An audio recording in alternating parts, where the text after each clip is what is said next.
The latest information we have is that they do not have just one target. Okay.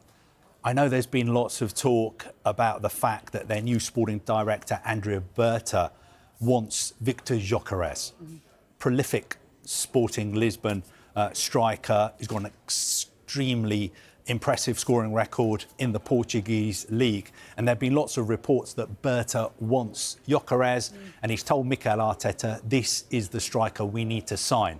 Now, my information is that they haven't yet narrowed it down to one name, which means that somebody like RB Leipzig's Benjamin Sesko is still very much on their radar as well. But what I can tell you is that Mikel Arteta will be seriously backed in the transfer market this summer.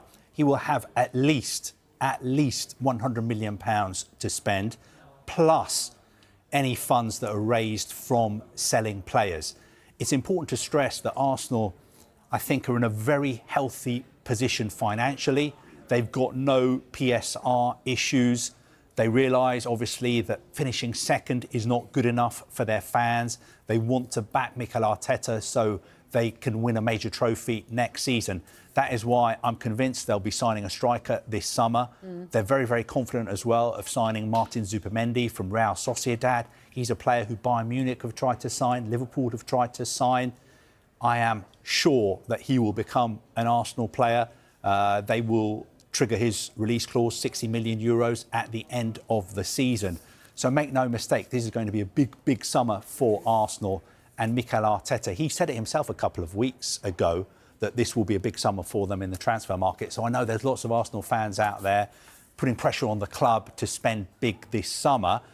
I'm not saying that Arsenal are going to go crazy. They're not just going to throw their money around. They will still be careful, but Mikel Arteta will be backed at least £100 million. I wouldn't be surprised if you take into account the players who could be leaving if their final outlay wasn't close to £200 million.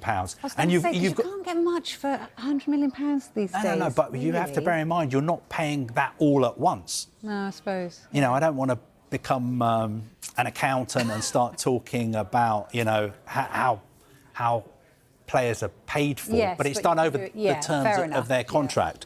So it's not as if they need to put all the money down on the table. Yeah. But I think Arsenal, at least £100 million, maybe even closer to £200 million. So potentially good news for Arsenal fans.